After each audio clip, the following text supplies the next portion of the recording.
Hello बच्चों, कैसे हो आप सब? होपफुली सब अच्छे होंगे, अच्छे से पढ़ाई कर रहे होंगे, है ना? तो चलिए देखिए, आज हम क्लास 12 के एलिमेंट बुक में से चैप्टर नंबर 15 जो कि प्रोबेबिलिटी का चैप्टर है, उसकी 4th एक्सरसाइज की शुरुआत करने वाले हैं। आज की इस वीडियो में हम फर्स्ट टू 10 क्वेश्चन कंप्लीट कर देंगे। होपफुली आपको अब तक की एक्सरसाइजेज बड़े अच्छे तरीके से समझ आए होंगे। फिर भी अगर किसी तरह का डाउट रहा है तो आप कमेंट भी कर सकते हैं, टेलीग्राम ग्रुप में अपनी प्रॉब्लम्स को शेयर कर सकते हैं। तो चलिए 4th एक्सरसाइज की शुरुआत कर देते हैं।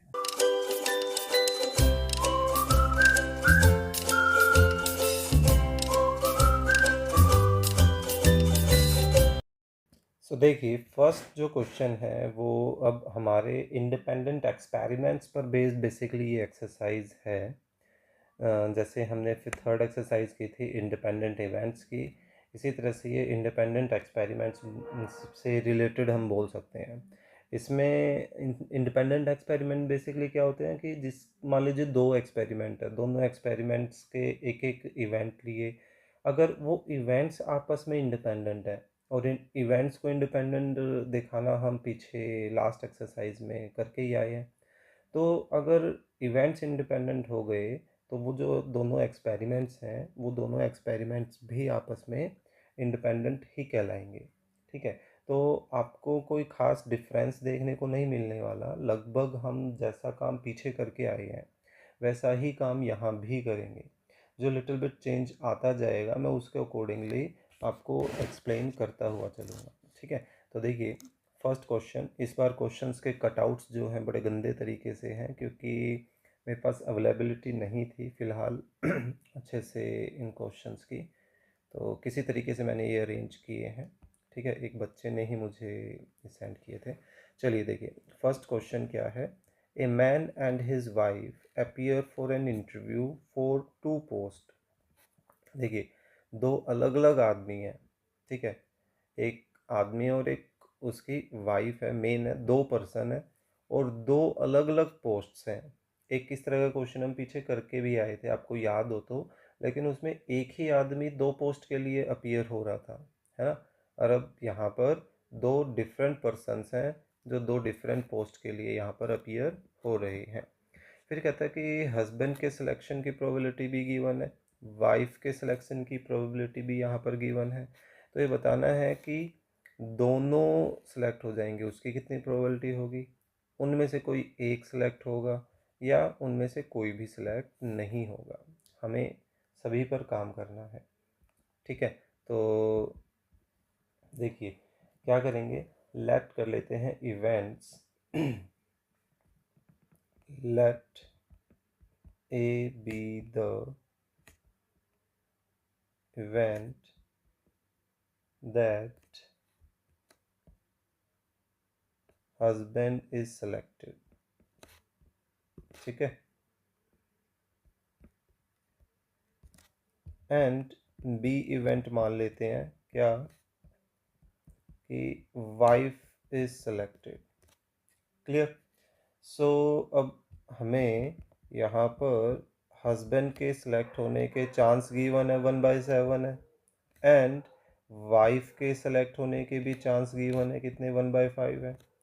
अब हमें यहाँ पर इनके सेलेक्ट नहीं होने के चांसेस भी पता करने हैं, बिल्कुल उसी लास्ट एक्सरसाइज की तरह ही। तो ये कितना आ रहा है 6/7। हस्बैंड के सेलेक्ट नहीं होने के इतने चांस हैं, वाइफ के सेलेक्ट नहीं होने के 1 में से हमने उसके सेलेक्ट होने के चांसेस कर दिए, तो 4/5 चांसेस हैं कि वो सेलेक्ट नहीं होगी, है ना।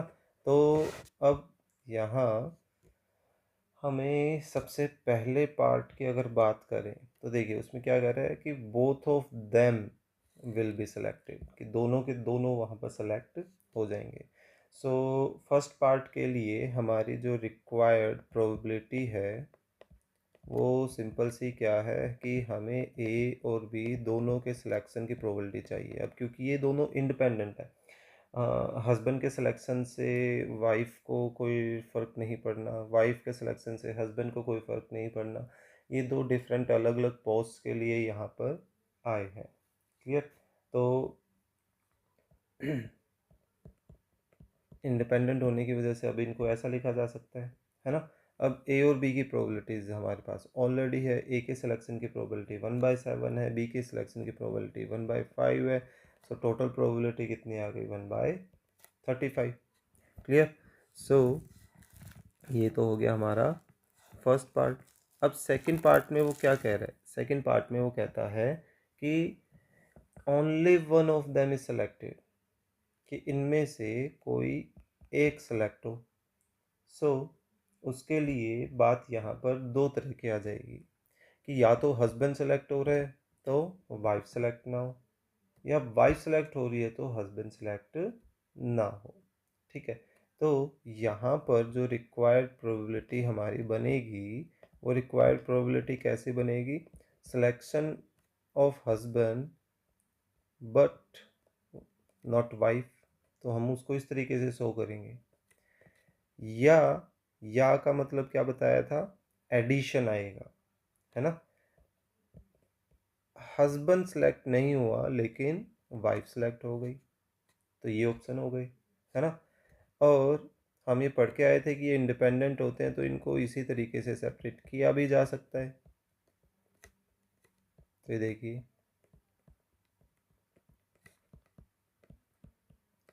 क्लियर। अब बस हमारे पास इन सब की वैल्यूज़ है तो हमें तो सब्सटीट्यूट करनी है। तो देखिए, selection of husband is 1/7, not selection of wife is 4/5, then not selection of husband is 6/7, ऊपर सारा डाटा लिखा हुआ है देखिए, और selection of wife is 1/5। तो इनका अगर हम एल्शियम लें तो एल्शियम कितना आ रहा है हमारे पास? एल्शियम देखिए 35 आ रहा है ना। सो यहाँ 4 + 6 कितना बच गया? 10/35। 5 से दोनों कैंसिल हो रहे हैं, 2/7। तो ये हमारे पास किसकी प्रोबेबिलिटी आ गई कि उनमें से कोई एक सेलेक्ट हो रहा है, दोनों सेलेक्ट नहीं हो रहे हैं। ठीक है, अब सेकंड क्या है? सेकंड है हमारे पास, सॉरी सेकंड बोल रहा हूँ, थर्ड, कि none of them will be selected, उनमें से कोई भी सेलेक्ट नहीं होगा। तो यहाँ पर अब रिक्वायर्ड प्रोबेबिलिटी क्या होगी इस थर्ड पार्ट के लिए? थर्ड पार्ट में रिक्वायर्ड प्रोबेबिलिटी होगी कि हमें ए और बी दोनों इवेंट नहीं चाहिए, यानी कि हस्बैंड का भी सिलेक्शन ना हो और वाइफ का भी। सो ये भी इंडिपेंडेंसी की वजह से कैसे लिखे जा सकते हैं? इस तरीके से लिखे जा सकते हैं, है ना। वैसे हमें स्टार्टिंग में यहाँ लिख देना चाहिए था एक चीज़ और, here A and B events are independent, यहाँ लिख सकते हैं here A and B events are independents.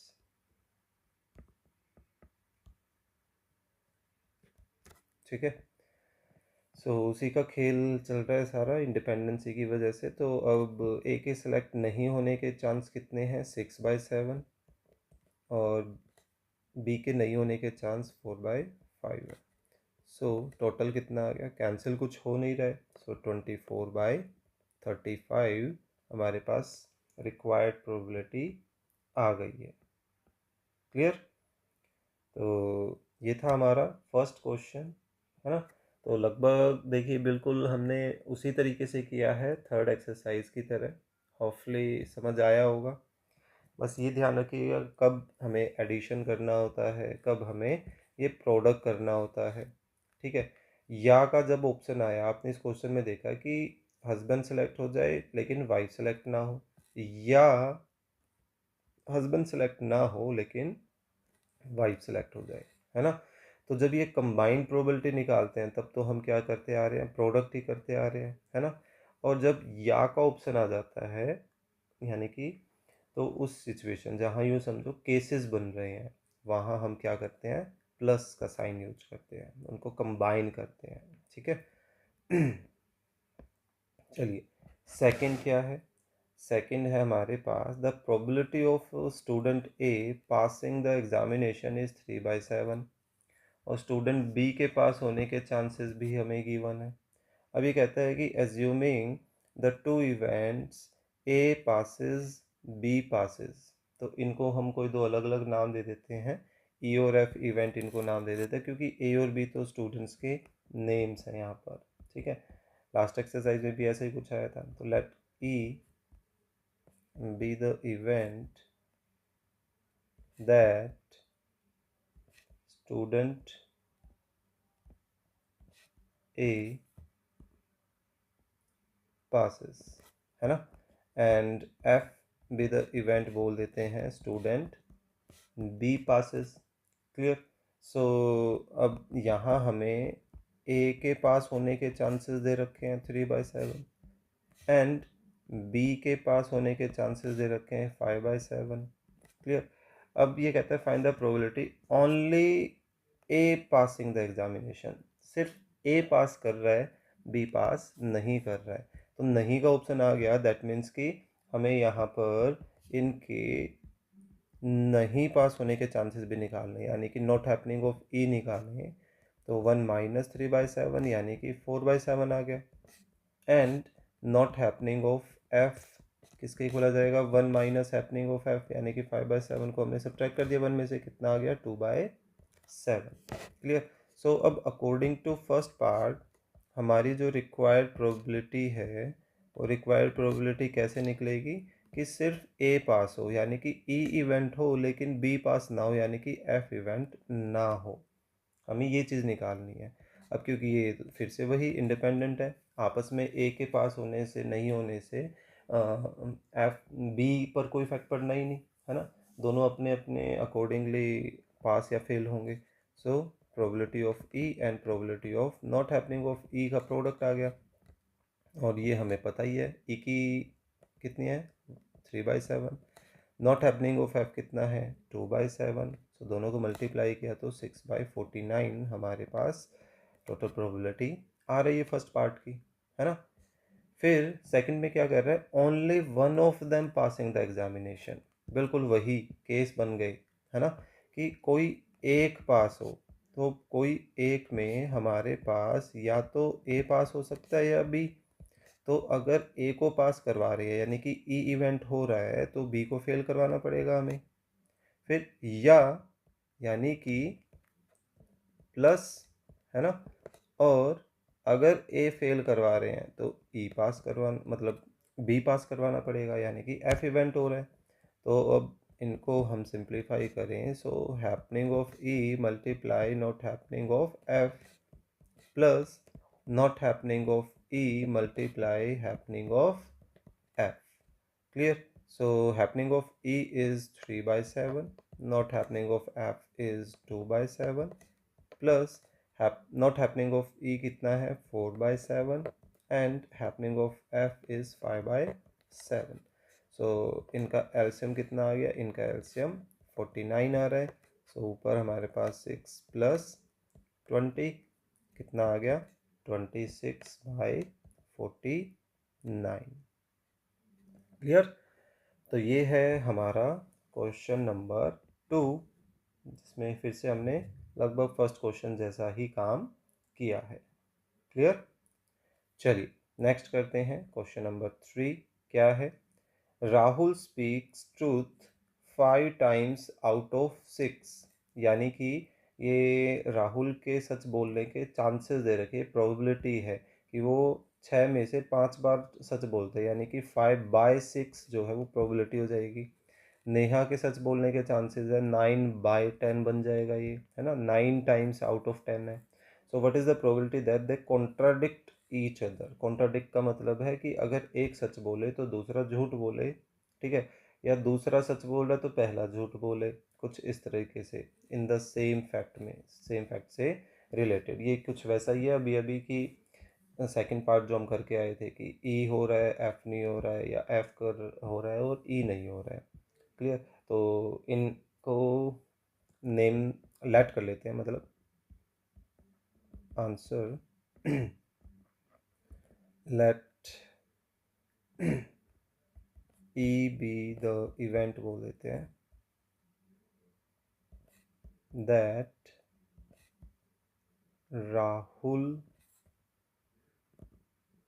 speaks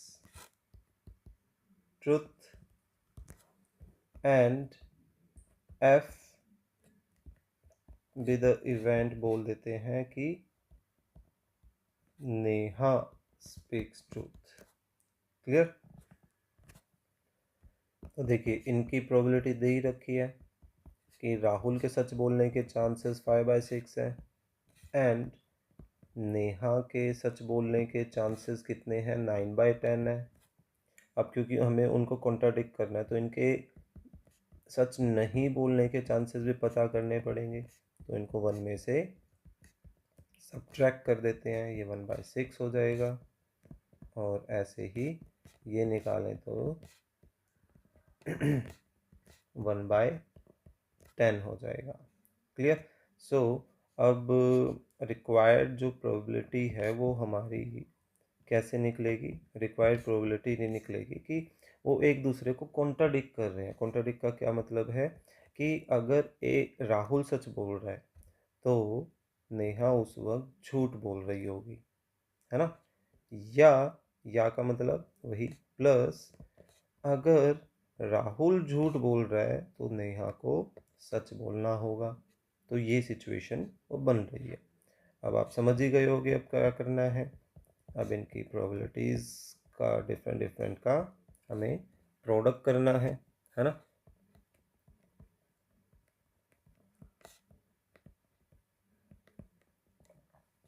ठीक है। अब इनकी वैल्यूज़ रख देते हैं, कितनी है 5/6 एंड 1/10 प्लस 1/6 एंड 9/10। ठीक है। सो एल्सियम कितना आ गया, 60 आ रहा है। सो यहाँ बन रहा है 5 प्लस 9 और ये कितना हो गया 14/60। छोटा कर दें,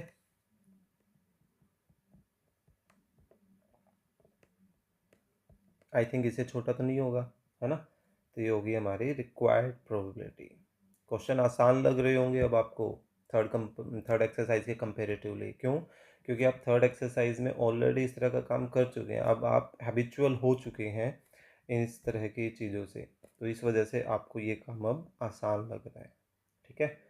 चलिए फोर्थ भी मेरे को कुछ ऐसा ही लगता है। देखिए P स्पीक्स ट्रूथ 70%, यानी 70/100 उसके चांसेस हो गए सच बोलने के, और Q जो है वो 80% चांसेस है उसके सच बोलने के।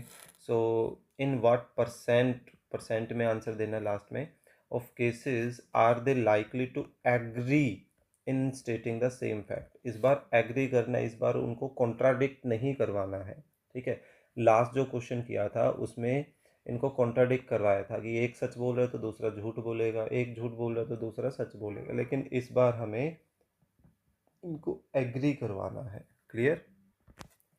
तो चलिए देखिए स्टार्ट करते हैं उसी तरीके से, इनको लेट कर लेते हैं इवेंट्स को। Let E be the event that P speaks truth and F event बोल देते हैं Q सच बोल रहा है। ठीक है। देयरफॉर यहाँ पे P के सच बोलने के चांसेस दे रखे हैं 70%, यानी कि 70/100, यानी कि 7/10 बोल सकते हैं। एंड Q के सच बोलने के चांसेस दे रखे हैं 80%, यानी कि 80/100 या 8/10। इसको और शॉर्ट क्यों नहीं कर रहा हूँ, ताकि एल्सियम लेने में दिक्कत ना आए, दोनों का डिनोमिनेटर सेम बना रहे। सो इनके सच नहीं बोलने के कितने चांसेस हैं, सो हम एक में से घटा दें 3/10 एंड इसके निकालें तो 1 - 8/10 यानी कि 2/10। क्लियर। अब यहाँ रिक्वायर्ड प्रोबेबिलिटी क्या बनने वाली है, देखिए वो दोनों लाइकली एग्री करें सेम चीज़ को, कि एक सही बोल रहा है तो दूसरा भी सही बोल रहा है, एक गलत बोल रहा है तो दूसरा भी गलत बोल रहा है। दैट मीन्स कि ई के हैपनिंग की बात चल रही है तो एफ भी हैपनिंग में आए, या ई के नॉट हैपनिंग की बात हो रही है तो एफ भी नॉट हैपनिंग से रिलेटेड ही बात करे। ठीक है। सो इसको अब हम ऐसा लिख सकते हैं, probability of E multiply probability of F plus probability of not happening of E multiply probability of not happening of F, है ना। सो प्रोबेबिलिटी ऑफ ई कितना है 7/10 and F is 8 by 10 plus not happening of E is 3 by 10 and not happening of F is 2 by 10. So एल्शियम कितना आ गया? एल्शियम आ गया हमारे पास 100 और ये 56 और दैट वन इज 6. सो कितना बन गया? 62 बाय 100. अब क्योंकि हमें तो परसेंटेज में देना है तो इसको सॉर्ट क्यों करें? सो फाइनल आंसर जो हम देंगे देयरफॉर परसेंटेज ऑफ, मतलब यही चीज़ हम यहाँ पे लिखने वाले हैं. Percentage of cases are therefore percentage of cases such that A and B are likely to agree the same fact, है ना? agree the same fact. तो वो किसके इक्वल हो जाएगा? 62 बाय 100 को हम क्या करेंगे? 100 से मल्टीप्लाई कर देंगे, है ना? तो वो कट के क्या बन जाएगा? 62%. ठीक है, तो ये था, देखिए लगभग सेम सही क्वेश्चन जो अब तक करते आ रहे हैं. नेक्स्ट करते हैं क्वेश्चन नंबर 5. क्या है? The probability of hitting a target by 3 marksmen are a 1 by 2, 1 by 3 and 1 by 4 respectively. Then find the probability that one and only one of them will hit the target when they fire simultaneously. जब वो target को hit करें तो किसी एक का ही target hit हो, सभी का टारगेट हिट नहीं होना चाहिए. तो यहाँ पर वही ए बी या ई एफ जी या ए बी सी 3 नाम दे देते हैं. ठीक है, let A be the event that first marksman hitting the target, ऐसे बोल देते हैं, है ना? First marksman hitting the target, और B और C इवेंट बोल देते हैं किसको? Second and third marksman hitting the target. Clear? So अब हमें यहाँ पर देखिए ए के हिट यानी कि फर्स्ट के हिट करने के चांस गिवन है, सेकंड के हिट करने के चांस गिवन है 1 by 3 एंड थर्ड के हिट करने के चांस भी गिवन है 1 by 4. देयरफॉर इनके हिट नहीं करने के कितने चांसेस होंगे? 1 minus 1 by 2 यानी कि 1 by 2 के इक्वल. बी के नहीं होने के कितने चांस होंगे? 1 minus 1 by 3 यानी कि 2 by 3. और सी के नहीं होने के चांसेस कितने होंगे? 1 minus 1 by 4 यानी कि 3 by 4. क्लियर? तो यहाँ हमारी जो रिक्वायर्ड प्रोबेबिलिटी होगी वो रिक्वायर्ड प्रोबेबिलिटी क्या बनेगी कि देखिए, या अगर ए काम कर रहा है तो बी और सी ना करें.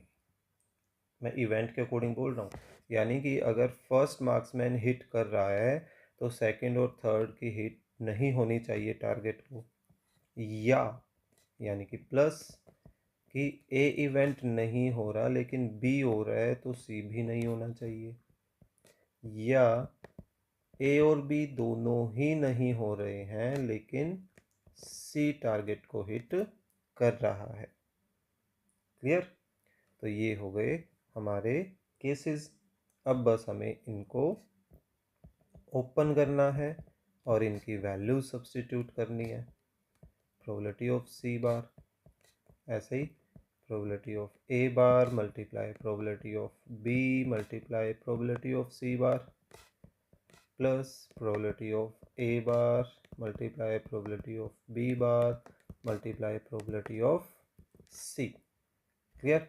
सो इनकी वैल्यूज़ रखते हैं। देखिए सभी की वैल्यूज़ हमारे पास अवेलेबल है।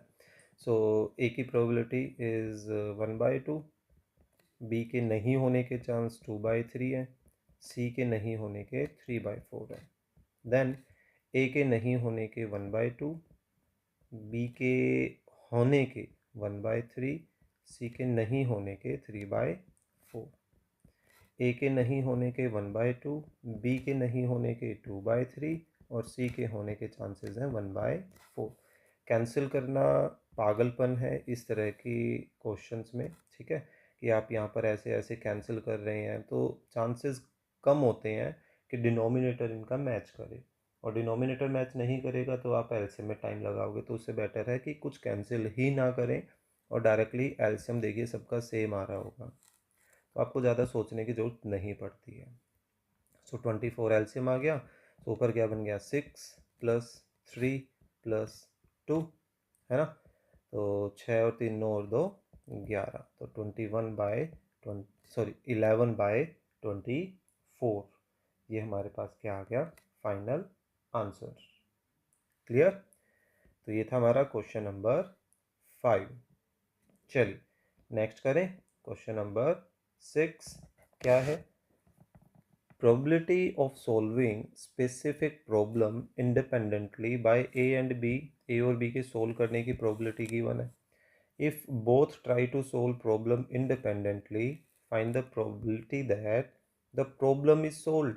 अब problem is solved के अकॉर्डिंगली आप सोचोगे कि या तो A सोल्व कर दे B ना करे, या B सोल्व कर दे A ना करे, या दोनों के दोनों ही सोल्व कर दे, है ना। ये ऑप्शन हो सकते हैं। या और सेकंड पार्ट की अगर बात करें तो exactly one of them solve the problem, कि उनमें से सिर्फ एक कर रहा है, दोनों सोल्व नहीं कर रहे हैं, ठीक है। तो सिंपल सा क्वेश्चन है, उन्हीं की तरह ही 3 केसेस बन जाएंगे फर्स्ट पार्ट के लिए।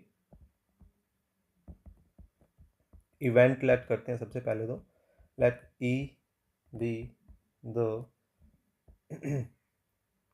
Event that A solves the problem, ऐसा बोल दे, and F be the event that B solves the problem, है ना। Therefore अब आप नोटिस करोगे कि यहाँ पे A के सोल्व करने की प्रोबेबिलिटी भी गिवन है एंड B के सोल्व करने की प्रोबेबिलिटी भी हमें यहाँ पर गिवन है। सो A के सोल्व नहीं करने की प्रोबेबिलिटी कितनी हो जाएगी 1 - 1/2 यानी कि हाफ, एंड बी के सोल्व नहीं करने की प्रोबेबिलिटी कितनी हो जाएगी 1 - 1/3 यानी कि 2/3। क्लियर? सो अब फर्स्ट पार्ट के अकॉर्डिंगली जो रिक्वायर्ड प्रोबेबिलिटी है वो हमारी कैसे बनेगी, ये देखिए कि उसने क्या बोला है, प्रॉब्लम इज सोल्व। तो प्रॉब्लम सोल्व कब होगी, चाहे कोई भी सोल्व कर दे प्रॉब्लम सोल्व होनी चाहिए, चाहे कोई ए करे चाहे बी करे या दोनों के दोनों कर दे, बात है प्रॉब्लम सोल्व होने की, है ना। सो अगर ए सोल्व कर दे तो ज़रूरी नहीं कि बी करे, या अगर ए सोल्व नहीं कर पा रहा है तो बी को करना पड़ेगा, या ये ऑप्शन भी तो हो सकता है कि ए और बी दोनों ही प्रॉब्लम्स को सोल्व कर रहे हैं, हमें तो प्रॉब्लम सोल्व चाहिए, उससे तो कोई मतलब ही नहीं है कि कौन सोल्व कर रहा है कौन नहीं कर रहा है ना। तो बस इनको ओपन कर लेते हैं हम। Not happening of F plus probability of E bar multiply probability of F plus probability of E multiply probability of F.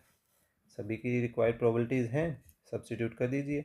ई के हैपनिंग की, एफ के नॉट हैपनिंग की, ई के नॉट हैपनिंग की, एफ के हैपनिंग की, ई और एफ के दोनों के हैपनिंग की प्रोबेबिलिटी, और एलसीएम कितना आ गया 6, तो यहाँ क्या बन गया 2 + 1 + 1, है ना।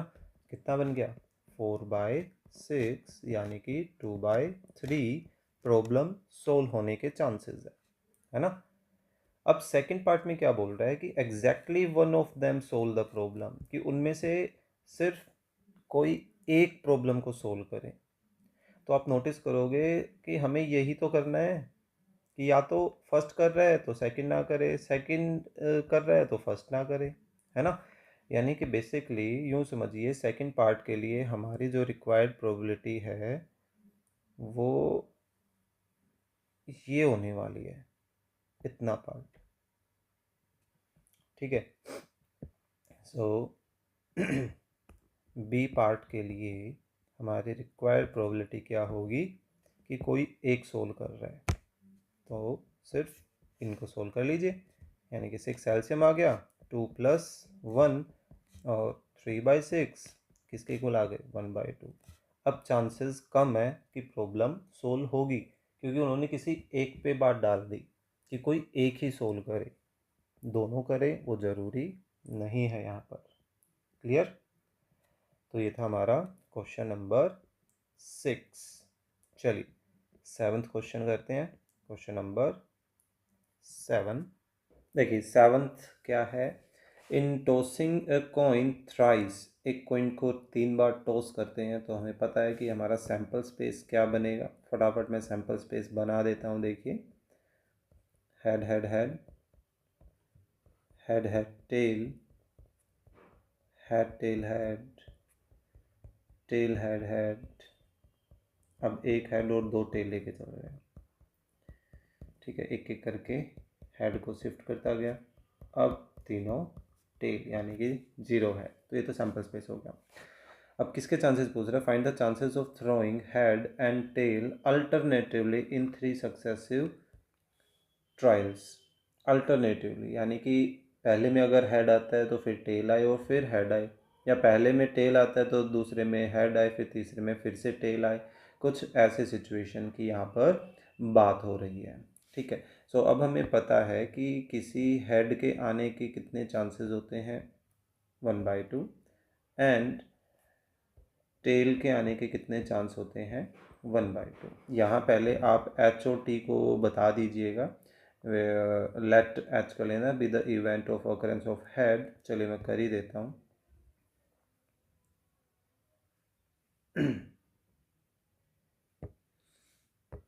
क्या लेट करना है, let H be the event of occurrence, ACCURRE होता है I think, occurrence of head, है ना। एंड टी बोल देते हैं with the event of occurrence of tail. Clear. So head की प्रोबेबिलिटी और टेल की प्रोबेबिलिटी ये हो गई। अब यहाँ पर रिक्वायर्ड प्रोबेबिलिटी क्या है, देयरफॉर रिक्वायर्ड प्रोबेबिलिटी यहाँ पर ये होगी कि अगर पहला हेड आता है तो फिर टेल आए और फिर हेड आए, है ना। या का मतलब फिर से प्लस, या पहला टेल आता है तो दूसरा हेड और तीसरा टेल आना चाहिए। अल्टरनेट का यही मतलब हुआ। अब इनकी प्रोबेबिलिटीज़ कैसे निकलेंगी, अब ये सारे इंडिपेंडेंट इवेंट्स हैं। हर कॉइन पर कुछ भी आता है तो दोबारा से कॉइन को टॉस करें तो कोई फ़र्क पड़ेगा ही नहीं पहले बार में क्या आया क्या नहीं आया है ना। तो ये इंडिपेंडेंट इवेंट्स की पहचान है। तो हम बोल सकते हैं ऊपर here H and T are independent events। ठीक है। सो अब इनकी probabilities 1/2 multiply 1/2 multiply 1/2 plus again 1/2 multiply 1/2 multiply 1/2, है ना। तो कितनी आ गई, ये आ गया हमारे पास 8, 1 + 1, सो 2/8, जो कि कैंसिल होके कितना दे रहा हमें आंसर, 1/4। तो ये आ गया हमारा required answer of question number 7। Clear. चलिए नेक्स्ट करते हैं। क्या है, a coin is tossed 3 times, फिर से सेम सैम्पल स्पेस बनेगा। All possible outcomes are considered equally likely. Consider the tossing a coin twice as the first experiment. ठीक है। तो अब हम यहाँ पर अलग अलग एक्सपेरिमेंट्स को लेकर चलेंगे कि पहली 2 बार जो कॉइन को टॉस किया जा रहा है उसको फर्स्ट एक्सपेरिमेंट के रूप में मानना है and once as the second experiment. Okay. Find the probability of getting 2 heads and a tail. तो देखिए स्टार्ट उसी से करते हैं. Let H be the event of occurrence of head and T be the event of occurrence of tail. Clear. So यहाँ पर first part के लिए अगर हम शुरुआत करें तो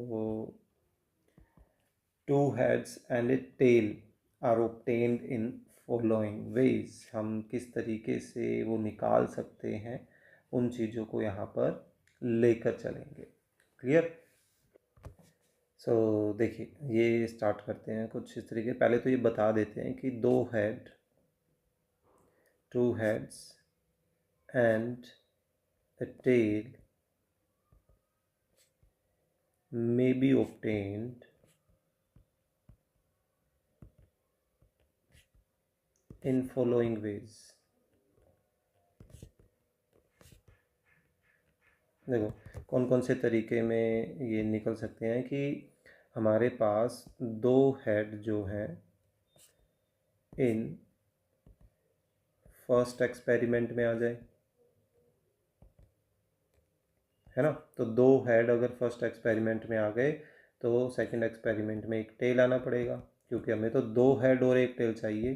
तो 2 हेड ऑलरेडी आ चुके हैं तो एक टेल भी चाहिए. तो एक टेल जो है वो किस में आएगा, इन सेकंड एक्सपेरिमेंट, है ना. दूसरा ऑप्शन क्या हो सकता है कि 1 हेड एंड 1 टेल हमारे पास इन फर्स्ट एक्सपेरिमेंट आ जाए. तो ऑब्वियस सी बात है, अब हमें तो 2 हेड चाहिए थे तो एक हेड हमें कहाँ चाहिएगा, एक हेड हमें सेकंड एक्सपेरिमेंट में निकालना पड़ेगा. तो यही 2 पॉसिबिलिटी हो सकती है ना. सो अब हम यहाँ पर या तो इनको इवेंट्स का नाम भी दे देते हैं, denote bye E1 and E2, कि जो फर्स्ट ए है ऐसा करते हैं कि इनको इवेंट का नाम भी साथ साथ दे ही देते हैं. देखिए यहीं से काम चल जाएगा.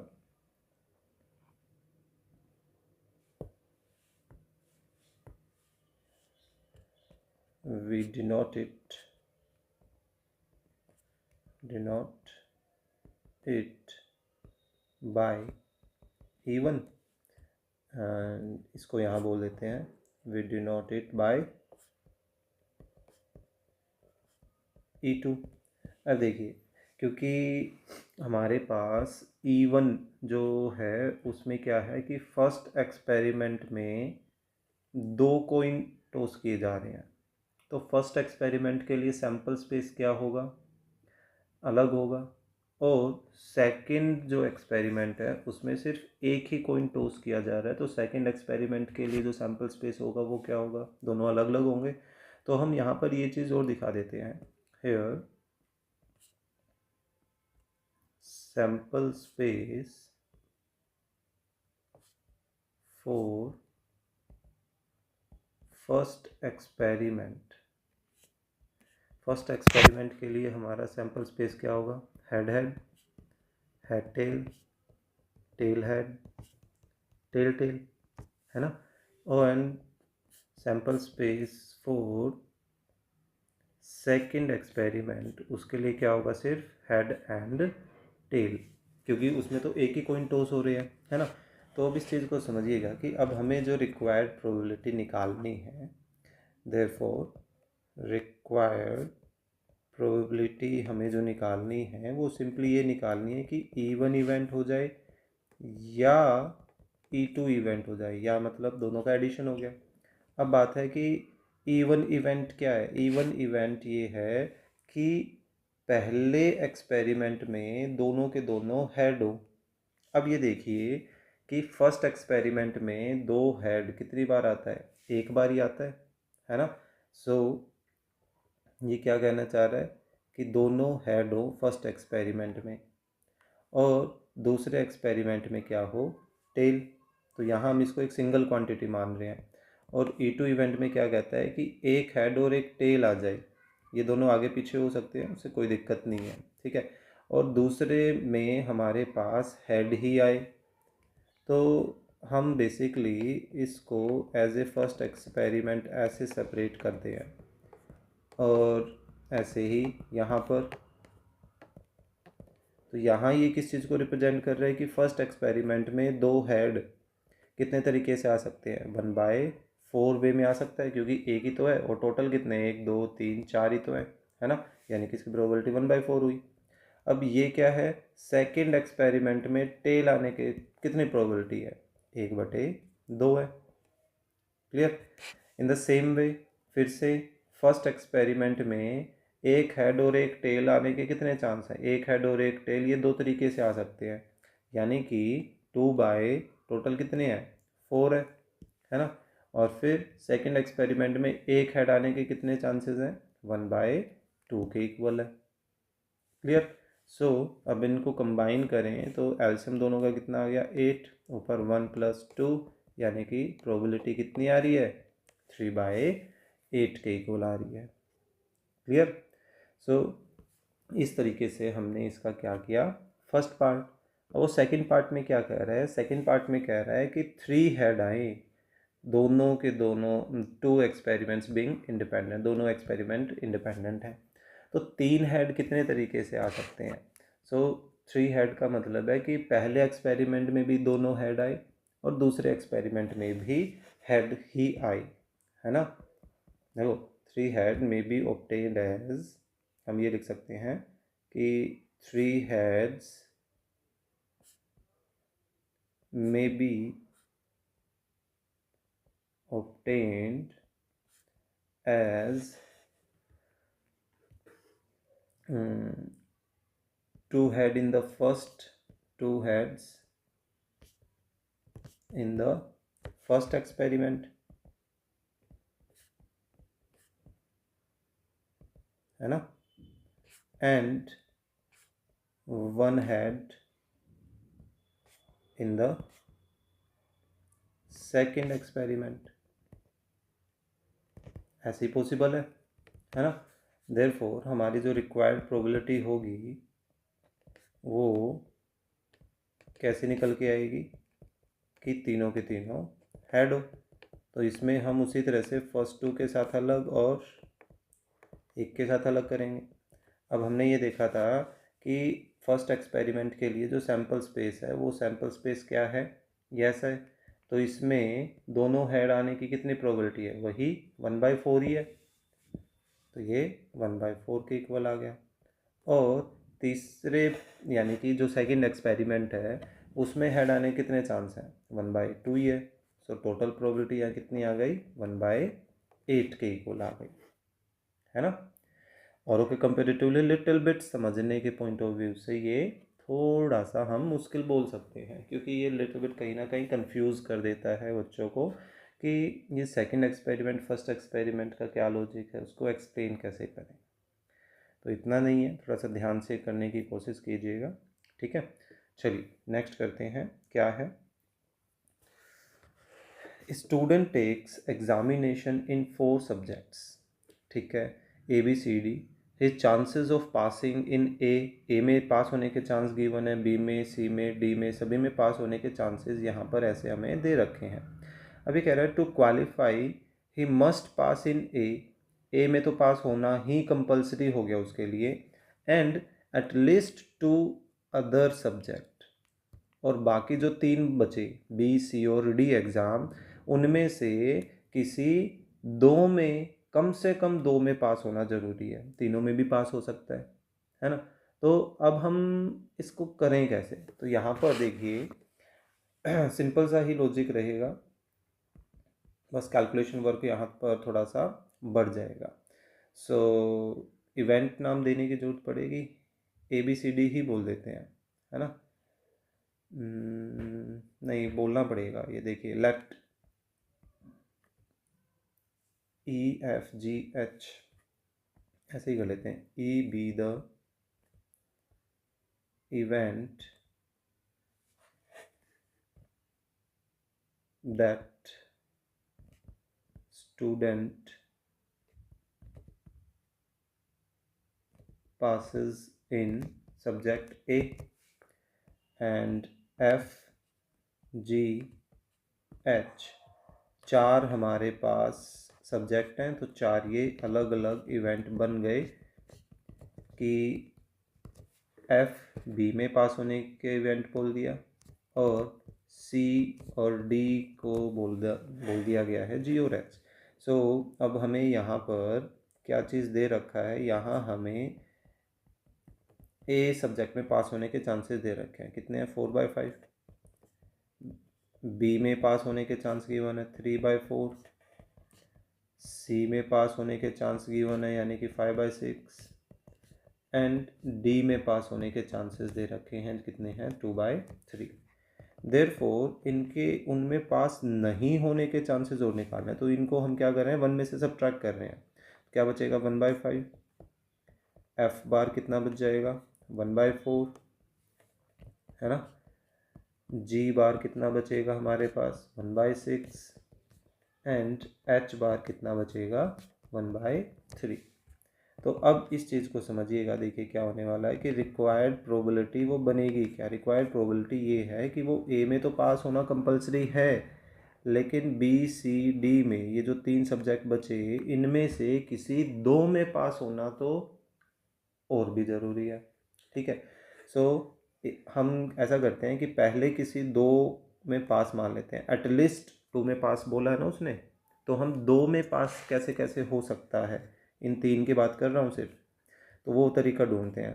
तो देखिए कि बी और सी में पास हो गया, डी में नहीं हुआ, या बी और डी में पास हो गया लेकिन सी में नहीं हुआ, या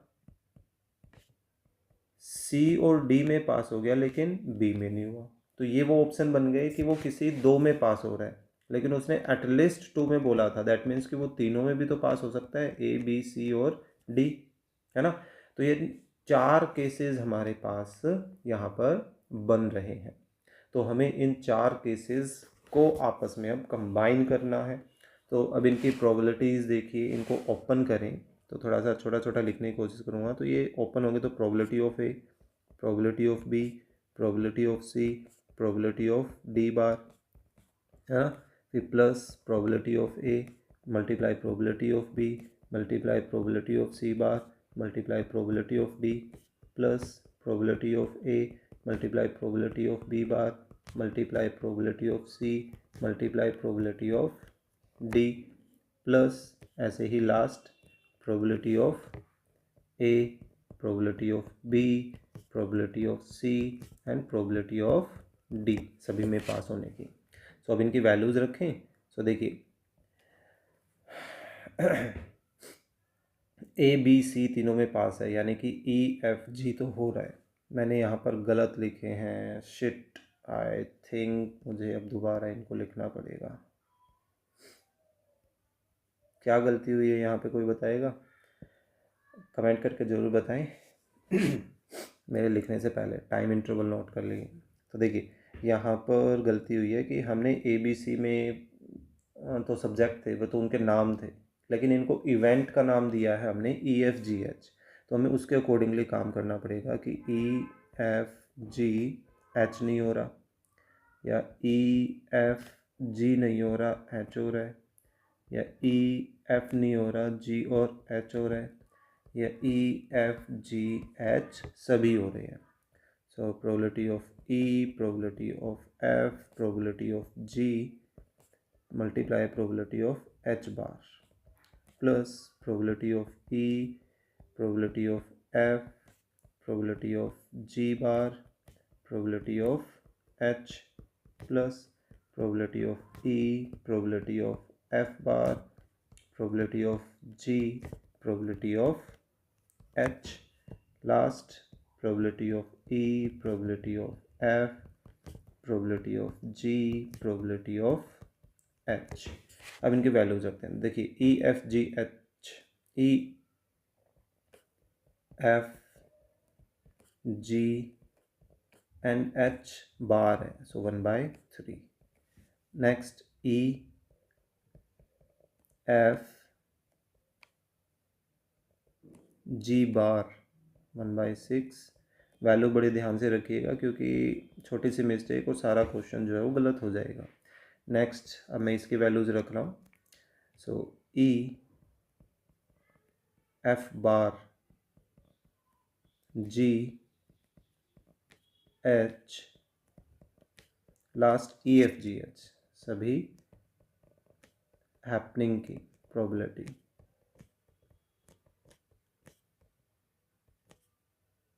2/3। सो बस अब इनको कैलकुलेट करना बाकी है, तो इन सब का एलसीएम ले लेते हैं। सो ये तो हो गया 20 और ये 18, यानी कि 360 इनका एलसीएम आ रहा है। ऊपर को काउंट करें तो 20 और 30 ये 60, 4 12 2 24 है ना, एंड देन 10 और 4 40, 10 और 12 120। ठीक है, सो इनको कंबाइन करें तो देखिए 120 160 180 240 244 और डिवाइडेड बाय 360। 4 से आई थिंक कैंसिल तो हो ही जाएगा, 4 से करें तो 61, 4 से करें तो 90, और कुछ कैंसिल हो रहा है? आई डोंट थिंक कि कुछ और कैंसिल हो रहा है। तो यही हमारी क्या आ गई, रिक्वायर्ड प्रोबेबिलिटी। क्लियर? तो ये था हमारा क्वेश्चन नंबर 9। चलिए आज की डेट का लास्ट क्वेश्चन करते हैं, क्वेश्चन नंबर 10। क्या है, ए bag contain 4 white balls 2 black balls, total balls 6 हो गई। अनदर कंटेन यानी अनदर बैग है जिसमें 3 वाइट और 5 ब्लैक है, इसमें 8 बॉल्स हो गई। If 1 ball is draw from each bag find the probability that both are white. Each bag, अलग अलग बैग से एक एक बॉल निकाली है, दैट मीन्स कि दोनों एक्सपेरिमेंट्स अलग अलग है ना। तो हमें ये पता करना है कि दोनों के वाइट होने के कितने चांसेस हैं। ठीक है, सो यहाँ पर हमें 4 इवेंट्स लैट करने पड़ सकते हैं या पड़ेंगे एक्चुअल में, क्योंकि फर्स्ट बैग से वाइट आने की अलग इवेंट, ब्लैक आने को अलग इवेंट, उसी तरह से सेकंड बैग से वाइट आना अलग इवेंट और ब्लैक आना अलग इवेंट। सो वैसे ही लैट कर लेते हैं। Let E be the event of drawing a white bag, white ball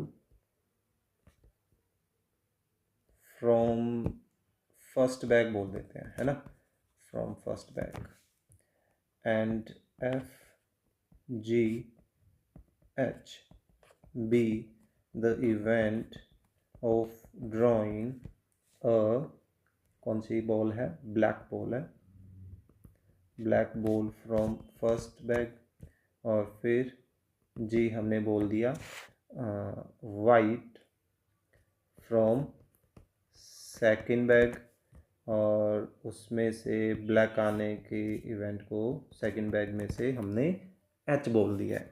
clear? So अब इनकी एक एक करके प्रोबेबिलिटीज़ बता दें कि देखिए ई की प्रोबेबिलिटी क्या हो जाएगी। ई क्या है, फर्स्ट बैग से वाइट आना, तो वाइट कितने हैं, 4 हैं, और टोटल कितने हैं, 6 है, तो यहाँ से प्रोबेबिलिटी कितनी हो गई, 4/6 के इक्वल। इसी तरीके से एफ़ की प्रोबेबिलिटी क्या हो जाएगी, एफ़ क्या है, black from the first bag, और ब्लैक कितनी है, 2 हैं, टोटल कितनी है, 6 है, सो 2/6 है ना। इसी तरीके से जी की प्रोबेबिलिटी क्या होगी, सेकंड बैग से वाइट आने की प्रोबेबिलिटी देखिए, वाइट कितने, 3 है, टोटल कितने हो जाएंगे, 8 हो जाएंगे, सो 3/8। एंड एच के होने के कितने चांस हैं, ब्लैक आने के देखिए 5/8, राइट। अब उसने देखिए फर्स्ट में क्या पूछा है कि बोथ आर वाइट, कि दोनों के दोनों वाइट हों। सो फर्स्ट एक लाइन का स्पेस छोड़ देते हैं, हो सकता है हमें इनके नॉट हैपनिंग की वैल्यू और निकालनी पड़े। सो फर्स्ट पार्ट के लिए रिक्वायर्ड प्रोबेबिलिटी क्या है, रिक्वायर्ड प्रोबेबिलिटी है कि ई इवेंट भी हो और जी भी हो, क्योंकि देखिए ई और जी वाइट के लिए दोनों उसने क्या बोला है, वाइट, तो ये क्या हो जाएंगे, probability of E multiply probability of G, जो कि कितनी है, ई की प्रोबेबिलिटी 4/6, जी की प्रोबेबिलिटी 3/8। अब तो ये और कुछ होने नहीं है तो इनको कैंसिल कर ही देते हैं। सो यहाँ से प्रोबेबिलिटी कितनी आ रही है, 1/4 आ रही है। In the same way second के लिए क्या कह रहा है कि बोथ आर ब्लैक, सो यहाँ रिक्वायर्ड प्रोबेबिलिटी क्या हो जाएगी, यहाँ रिक्वायर्ड प्रोबेबिलिटी हो जाएगी कि एफ और एच की प्रोबेबिलिटी है ना, कि probability of F multiply probability of H. So F की प्रोबेबिलिटी कितनी है, 2/6, एच की कितनी है, 5/8, कैंसिल सिर्फ ये हो रहा है। सो यहाँ कितनी बन गई, 5/24, है ना। और थर्ड के लिए क्या कह रहा है, one is white and other is black. तो अब हमें यहाँ पर एक वाइट और एक ब्लैक चाहिए। सो इसके लिए अब हमें अलग अलग ऑप्शंस पे काम करना पड़ेगा, ठीक है, ये ठीक है। देखिए थर्ड पार्ट के लिए रिक्वायर्ड प्रोबेबिलिटी क्या हो सकती है कि देखिए अगर फर्स्ट बैग से समझिएगा इस चीज़ को, कि फर्स्ट बैग से अगर वाइट आ जाता है तो सेकंड बैग से, ये फर्स्ट बैग के इवेंट्स हैं और ये सेकंड बैग के इवेंट है ना। तो फर्स्ट बैग से अगर वाइट आ रहा है तो सेकंड बैग से क्या आना चाहिए, ब्लैक आना चाहिए, यानी कि एच इवेंट होना चाहिए, क्लियर है। या फर्स्ट बैग से अगर देखिए ब्लैक आ रहा है यानी कि एफ इवेंट हो रहा है तो सेकंड बैग से वाइट आना चाहिए। इसने यही तो बोला है कि एक वाइट और एक ब्लैक हो, है ना। तो कोई एक वाइट और एक ब्लैक होता है तो हमें कुछ इस तरीके से करना पड़ेगा। चूज़ हो गया है, अब इनको हम सॉर्ट आउट कर देते हैं। तो देखिए probability of F multiply probability of G. So इनकी वैल्यूज़ रखें तो ई की प्रोबेबिलिटी 4/6, एच की प्रोबेबिलिटी 5/8, एफ की प्रोबेबिलिटी 2/6, जी की प्रोबेबिलिटी 3/8। एल्शियम ले लें, एल्शियम कितना आ रहा है 48, ऊपर 20 + 6 यानी कि 26/48। कैंसिल आई थिंक ये 2 से ही हो रहा है, सो 13/24। तो ये आ गई हमारी required probability of third part, है ना। तो इसी के साथ हमारे 10 क्वेश्चन कंप्लीट हो जाते हैं। होपफुली आपको इस फोर्थ एक्सरसाइज के भी 10 क्वेश्चन बड़े अच्छे तरीके से समझ आए होंगे। कंटेंट अच्छा लगा तो प्लीज़ लाइक करना ना भूलें, अपने फ्रेंड्स के साथ शेयर करना ना भूलें ताकि उनको भी कुछ ना कुछ बेनिफिट हो। चैनल पर नए हैं तो प्लीज़ सब्सक्राइब भी करें। तो चलिए मिलते हैं नेक्स्ट वीडियो में आगे के क्वेश्चंस के साथ।